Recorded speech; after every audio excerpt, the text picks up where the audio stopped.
Have you felt silenced for years? Maybe you have, like I once did, a noticeable lump in your throat, as if you have actually been swallowing your words for so long they could no longer go down all the way. This is what it feels like to lose your voice in a toxic or abusive relationship, to not be free to be who God made you to be. Today, we're going to hear from one woman who has a very powerful story of reclaiming her voice, both physically and metaphorically in her life after trauma through trauma therapies such as EMDR and others. Jill McCarthy will be sharing with us today how she reclaimed her voice the mind-body way. Stay tuned.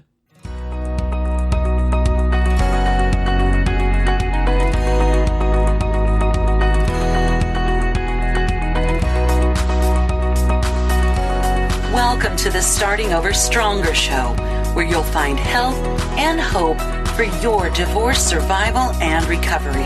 Divorce well, live well.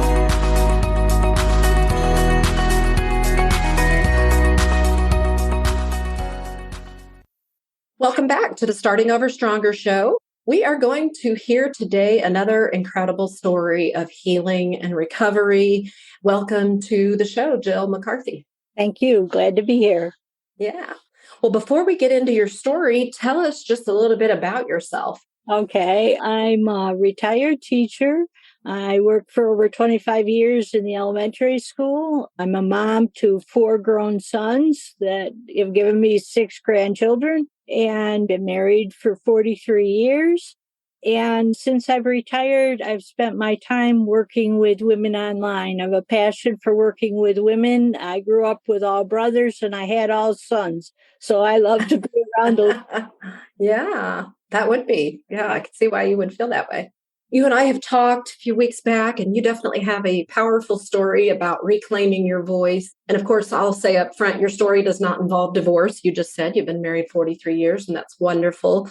We definitely here on Starting Over Stronger want to honor those women among us who are able to make measurable changes in their marriages without having to go through that process. So thank you for letting us know up front that that is not your journey. But before we deep dive, I do think it's important to address that you found your voice without losing your marriage, but others like me may have had to surrender the death of their marriage in order to find their voice and begin to use it. So I think that the critical thing to bear in mind for listeners today is that having a voice isn't a matter of your relationship status. It's a God-given right. It's part of the human condition. We were all given voices and brains to use them to communicate who we are, what we need, how we intend to make our mark in the world.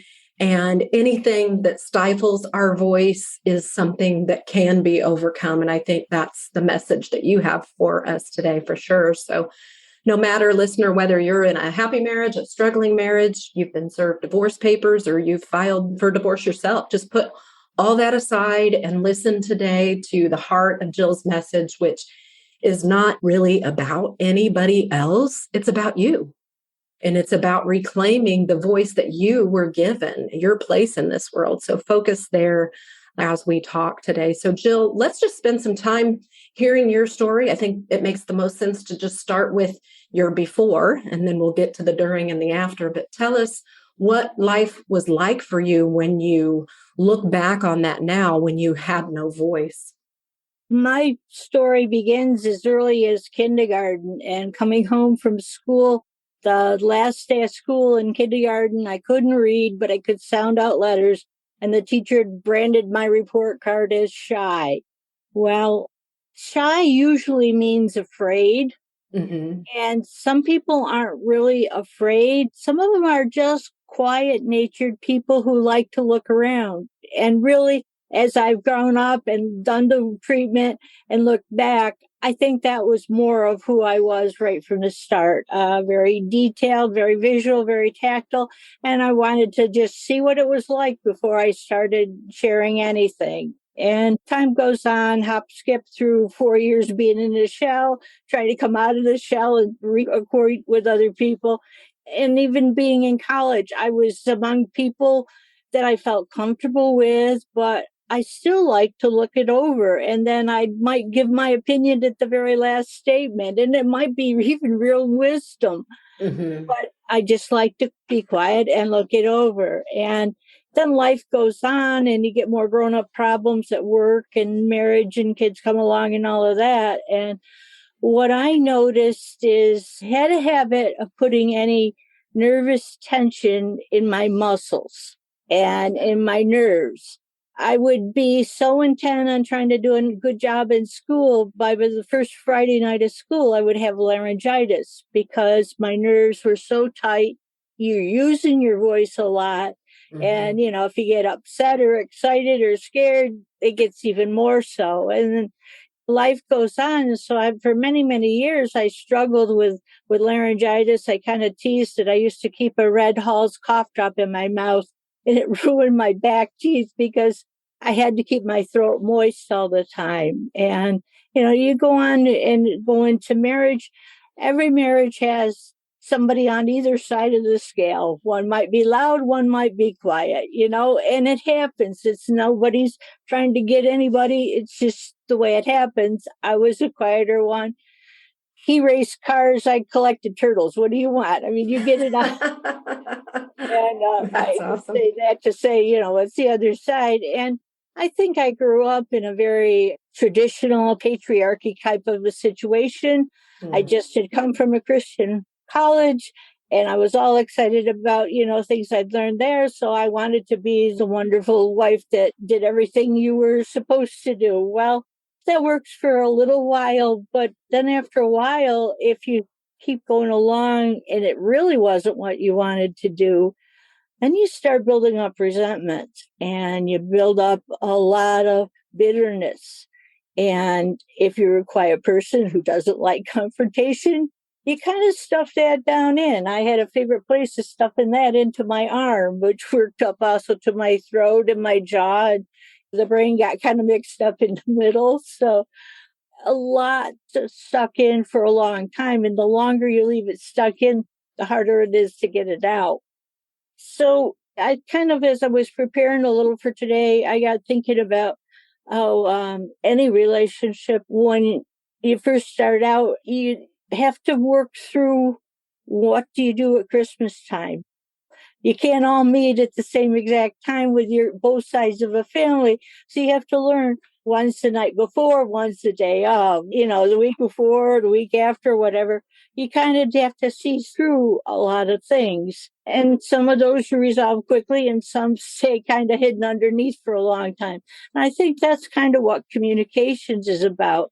Is you have to learn. I think there comes a point where you get uncomfortable because you haven't been using your voice, and all of a sudden you get angry enough you want to do something about it, but it doesn't necessarily instantly turn around and say, okay, now I'm glad everybody's talking. Then you got to learn how to go about the talking, and you spend a lot of time in therapy just learning what is it that I am feeling. You have to go through that stage, and then you have to test out being able to say those words. And I've been through 3 therapists in my lifetime. I won't tell you how many years. But I was with one therapist, and I wasn't getting anywhere, the middle therapist. And she showed me some papers from another lady, was a therapist. And all the words on the paper were tactile words. She said, if these had come up in your conversation, then maybe this other therapist is a better one for you. So I fired the middle therapist and went to my current one. And she did something called EMDR with me. And that's a trauma release kind of thing. Now, people hear trauma, you think, something terrible happened, a bad car accident or da-da-da in a relationship. It can be something from very early, and it's attachment wounds. Parts of me didn't grow up emotionally the way they should have. And that made it harder for me to interconnect, harder for me to do the talking. And it made that the kind of therapy that I needed to help me reconnect had to be very body-centered, and had to gain back my self-esteem, which I could never get going. I kept trying. I'd study about it. I'd learn about it, and I couldn't make it stick. It was like a paper bag with a hole in the bottom of it. I don't know if any of your audience feels that way. And same with self-worth, I wanted to feel better about me. I even made a list one time of all the good things people said about me just so I could, the therapist would say, what do you like about yourself? And I said, I'm not sure. So I made that list, and I actually even put it on a business card. I've carried it in my wallet for a long time. So it's taken me off a lot of work to get that back. And actually my therapist works with it's called a network chiropractor. And my therapist, when she first messed with me, she said I was dissociated. Have you ever heard of like not being in your body? Yeah. I had just stuffed the nerves in for so long that I literally jammed up my whole body. It was almost like I wasn't in it. And this network chiropractor helped to reconnect the nerves, go to where they needed to go. And what I would do was I put the appointments back to back, and therapist would work on a certain area. In the Emdr, they say, well, where do you feel that? So I'd put my hand on my heart or whatever, my throat. And then I'd go tell the chiropractor where we were working. And then he'd physically maneuver it so I could release it. I've even added a physical therapist to help, because for so long, so much was so tangled in there. And then as I got my voice so I could put my words in it, I knew I was able to talk because I could write really well. I could write stories that would make other people cry. But just to take that chance out in front of other people, I didn't always do. And I started taking small risks, like singing a song in church, or eventually I started doing women's retreats. And I did them at churches at the beginning, and I showed my pastor my plan, and she says, well, one thing, who's going to be the main speaker? And I said, I am. And she kind of looked at me, okay, and I did. And when I was doing what I was passionate about, and I knew that's what I needed to do, I got up and I did a really good job of it. And I've gone on to do many more. And then along the way, I stopped from therapy a couple of years and worked with a vocal coach. She taught me how to physically get my tongue and my teeth and my throat working all in the right direction. Of course, we did the deep dive work to kind of clean out any old wounds. And you got to do the work. If you want to get rid of some of that old stuff, you got to do the work. And some of it's painful. But I guess I'm a person that likes to cocoon a lot. I go through a lot of changes and bring it out. And then eventually we'd even just, between my husband and I, will say, we got to work on communications. We were rusty and hadn't done that. We didn't even have to be fighting. We just hadn't done it. So, right. And then you work through it. And sometimes one will feel like talking and the other won't. And you just keep working on it. And years ago, women didn't come right out and say things. My mother would say, I'm planting a seed in your father. Instead of coming out and saying, this is what I want to do. Or they would secretly buy something and then a few months later bring it out. It was a different mindset. And now we're in a different place. My different generation's in a different place. I think you're a little further behind me and they're in another different place. And, you've seen more broken homes. I didn't see as many when I was growing up. But now as the Gen X and millennials get there, it's a new ball of wax. But it's something that keeps growing. And I just got done speaking at an International Women's Day event on Voices of Women. So that doesn't sound like that shy little kindergartner, but I've done the work and now I have a chance to share what I have went through and maybe help somebody else who's mid-range and wherever their struggles are. Yeah. Well, it sounds like for you, losing voice it sounded a lot like both a physical thing and an emotional or psychological thing. And for some people, it might be one or the other or both. But I think what's important is that however that presents to you, you feel some kind of a detachment where there's things that are maybe going on in your inner world that aren't making it out into the world because of whatever the reasons are. And so tell us now, what did you do to begin that process of reclaiming your voice, and maybe even back it up a little bit and start with where and when did you have that moment where you knew that you needed to do something, that something was wrong? I think I went off to a Christian college, and that's where kind of my faith story begins. And somewhere along the way, after I'd been married for quite a while, I met a pastor who was a woman who was genuinely caring and genuinely took the time to listen to me. And that feeling heard and being seen, and she said I needed the touch to go with it. And she definitely was one of the best huggers in the world. And I just felt like I was listened to. I know I called her way beyond what most people do. And even looking back, I almost want to, say, I'm almost sorry I put her through it. But at the time, it was so needed, and she was so patient. And hey, if somebody's going to listen to me, I knew there were things in there to say. When you're an introvert, you spend a lot of times inside because that's how you get recharged. And I know I had been taking in a lot. And that's actually why I had to start doing the retreats. Is I had taken in so much, I had to do something with it, and I had to start letting it out and making room for new stuff to come in. Yeah, that's a great way to put it. I love that. Today's show is sponsored in part by Mike Foote, certified divorce lending professional with American Financial Network in Kansas City, Missouri. Mortgage and divorce are hands down two of the most difficult processes any of us will ever face. So you can only imagine when you combine the two, how complex it could be and how important it is to work with a certified divorce lending professional who can help you make more informed decisions regarding your home equity solutions and to identify potential conflicts before they occur without billing you for every hour of his time.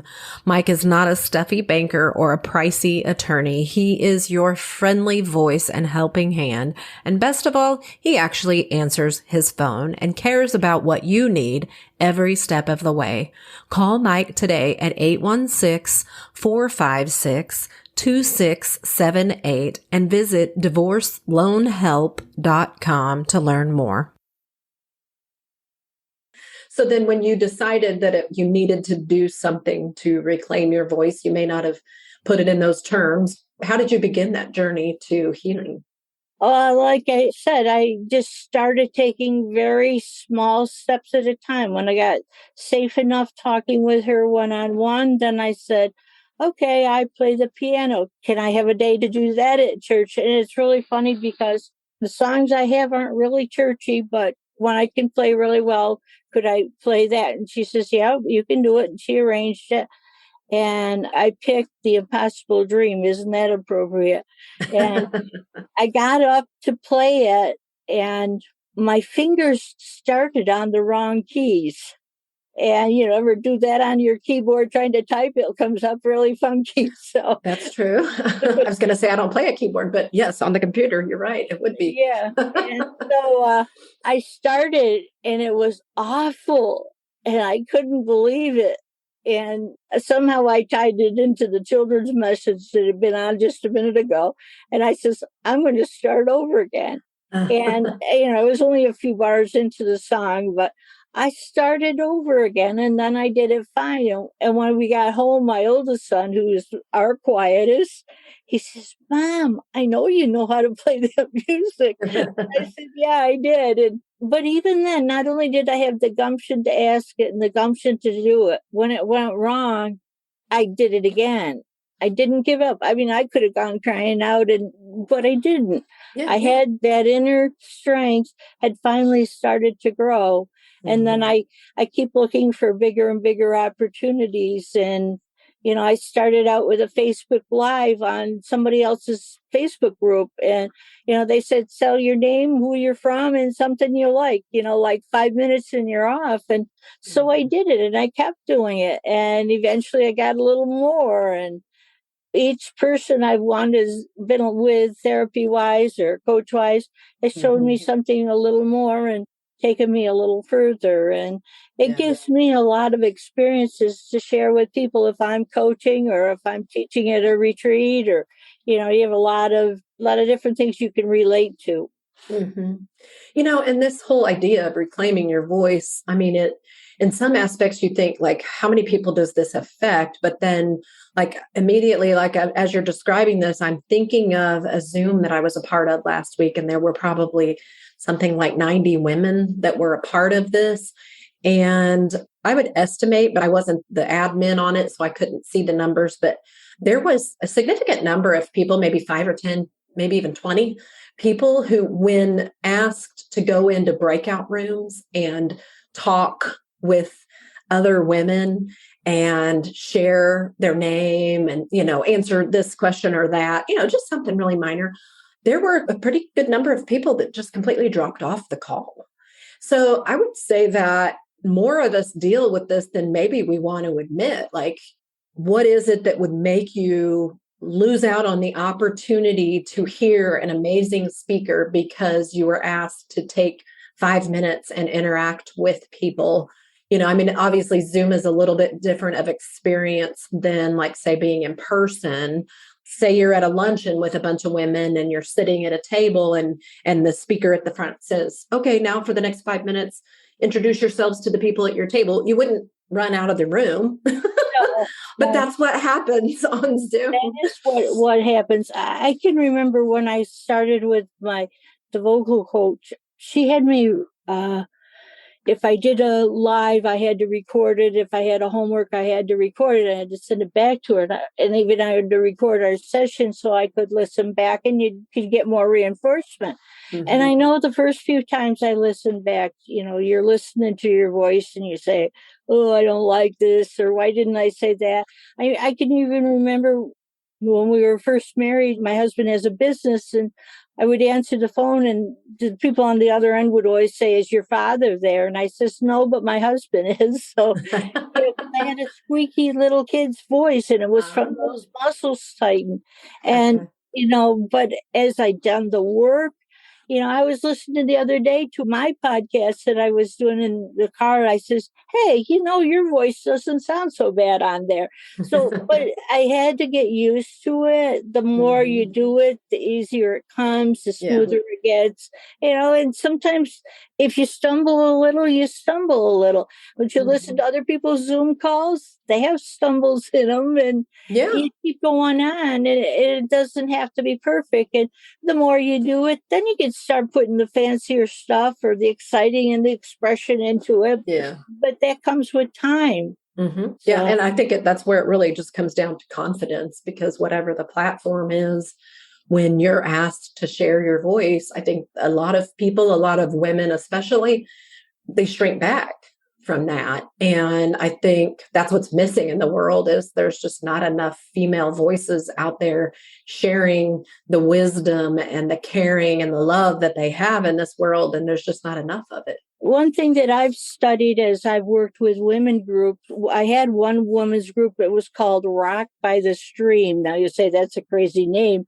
but back in the pioneer days, the women would meet by the stream and they'd wash their clothes. And that was their one chance to say what they were feeling, say what they were thinking, share with somebody else who's also doing a similar role to them. And I put, the clothes might not have gotten clean, but it gave them a fresh start to go back. And women were built with that need for more of a companionship. And the way to talk woman to woman is different than it is from woman to a man, even a friend man, not even a relationship. And the women need that time.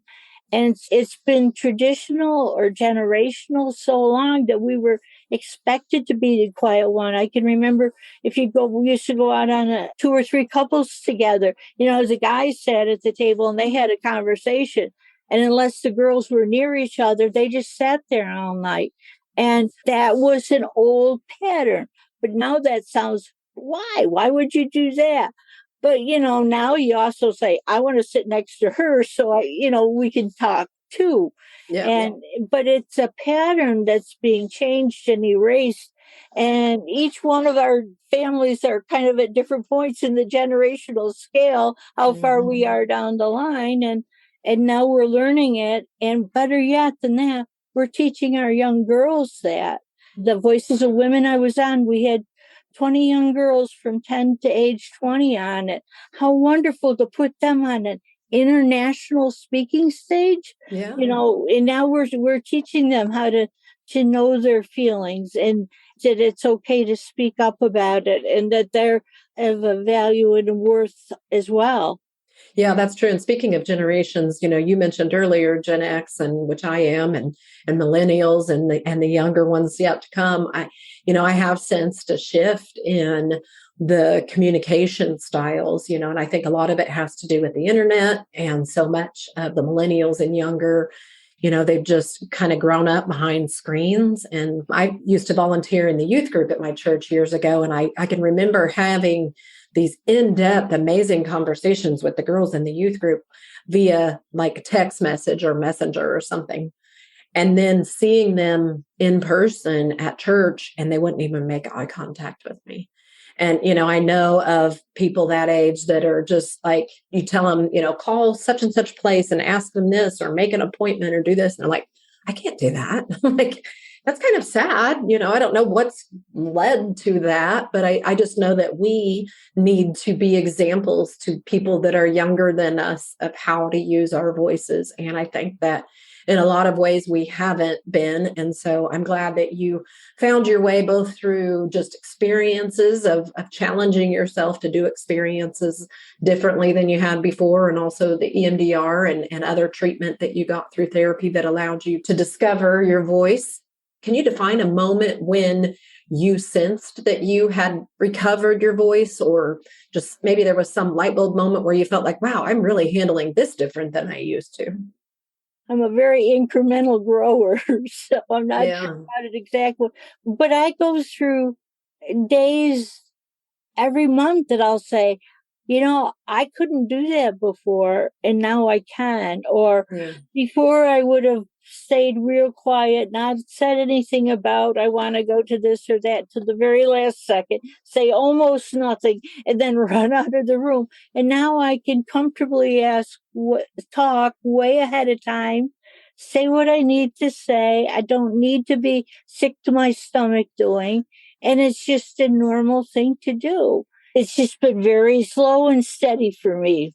Well, that's why you collect turtles, right? Slow and steady wins the race. I like that. Well, hey, so it sounds like, you just kind of move through life differently now. Do you still have moments where you kind of maybe revert back just in your mind and kind of get worried or nervous, or are you just really through all that? One thing happened in school to me. I had a really, really difficult class, just nightmarish. And I got through that class, and I took them out to the bus the last day, and I came back into school, and I ran down the hallway, and I jumped up and touched every light. When you've been through something that's horrible and you've made it, it gave me a confidence I never had before. And I think now I don't think about it in the same way. I'm more like a bulldozer who can't wait. It's driving on my engine to go. That's awesome. That's awesome. And not only that, but I think you use your voice now to inspire others to find their voice and to invite them into the conversation. How do you do that? Well, I do a lot of that through my women's group.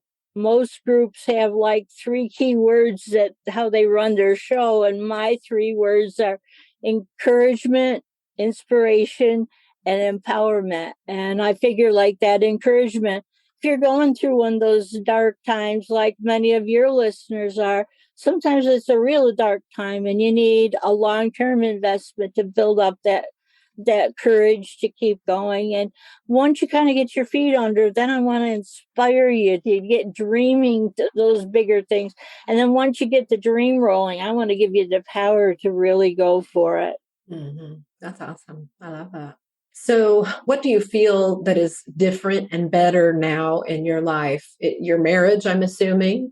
Certainly, I don't know what other career aspirations or community aspects you have in your life, but what are you doing now that you couldn't have done back then? I think I feel better in my own skin now. I think so much was first dissociated, and then I had to get all of the nerves going again. And gaining the confidence came throughout that process. And every day I could feel a new muscle let go and release. And every day I can feel how my jaw isn't clenched like it used to be. And every day I've gone from being totally dissociated to being able to really watch and sense how each thing is releasing and allowing me to go forward that had been wanting to do. And every step I take gives me the courage to take the next step. Yeah. I know your talk for the Voices of Women was about reclaiming your voice the mind-body way. And I think, obviously that's what we've been talking about here today, is that your mind is a very powerful tool that you can use to change the experience that your body is having in this world. And so much of the things that happen to us, many people don't realize that they're holding those things in their body for decades sometimes. Right. And the effect that can have, maybe for you, it was the physical loss of your voice, but it could be a lot of different things to different people, depending on where that cellular memory is.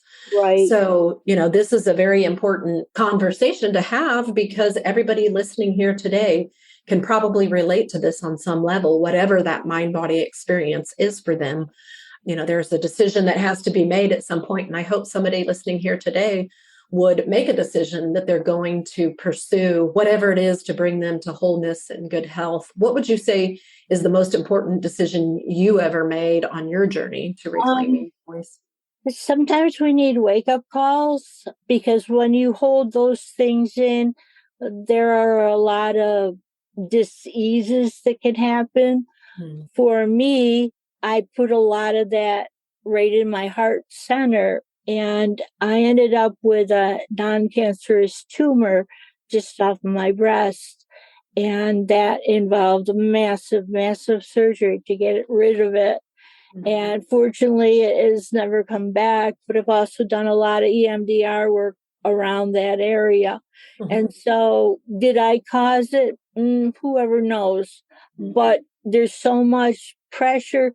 If you're sticking it in your body wasn't meant to be on fight and fight forever. Yeah. It just wasn't. And it's going to cause something to break down just because it can't work that way. And to have it release and to recognize it and be grateful for it is wonderful now.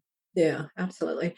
I always say whenever we come upon a subject like this, there's an old movie called The Fault in Our Stars. It was when my daughter was a teenager. It was a popular teen flick. And it was about a young girl who developed cancer, and she fell in love with a boy while she was going through cancer treatment.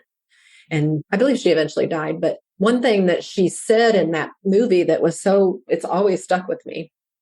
And it was a book too. I think it was actually a book first, and then they made it into a movie. But anyway, she said, pain demands to be felt. And that has just always stuck with me, because I always think about how if we won't deal with the pain that we're feeling in our lives, it's going to come out somewhere. And maybe stranger things have happened. Maybe that non-cancerous tumor was just all that trauma that you had stored for so long. And you've got to work through it. And then you also have to release yourself from it too. And say, at the time you were doing the best you knew how. That's right. One that did you harm, but in the long run you learned from it. And now we're trying to teach others so they don't have to go through it or can come out of it quicker. Yeah, for sure.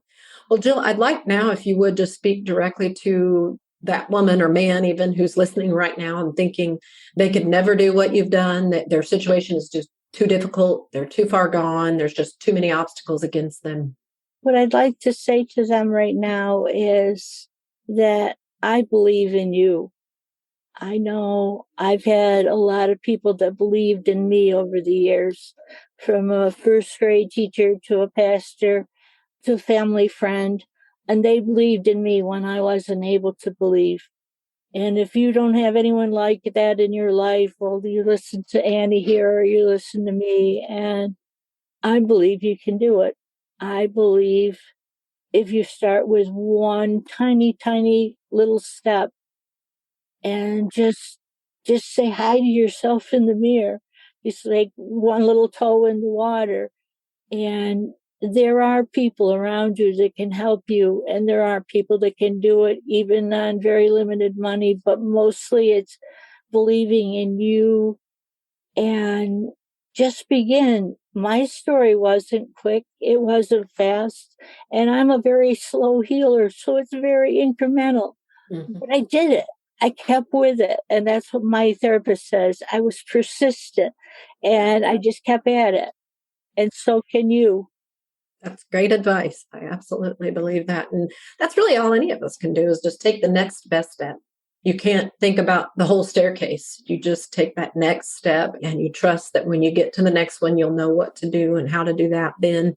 And you'll have new strength for that too. So thank you again for being here and for sharing your story with us and your experiences that I know so many people can relate to. Listeners, I hope this has been helpful on your journey today. It's my pleasure to meet you here each week and talk about the things that matter to you as you go through divorce, the recovery that has to take place in your life as one world that you've known unravels and you try to prepare and recover for creating a new life that you can love. I'm grateful for those of you who have taken the time to follow Starting Over Stronger on Facebook, on Instagram, and on TikTok. And I invite you to meet me at startingoverstronger.com if you'd like to learn more about divorce coaching, about just overcoming, period. There are support groups there that you can join.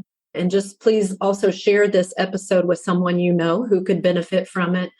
Certainly, we all know if we're going through a divorce that many people are struggling quietly through that process because of the shame around it. So please share Starting Over Stronger widely in your circles. You never know who might be benefiting from it. And until we meet again, I will just say that the best way to find your voice so that you can reclaim your voice is to get the help you need as you're going through divorce. As you listen to episodes like this and things resonate with you and you realize there's another layer that needs to be peeled, don't let that defeat you. Just reach out and get the help that you need. And remember, there is help as you divorce and hope as you are starting over stronger.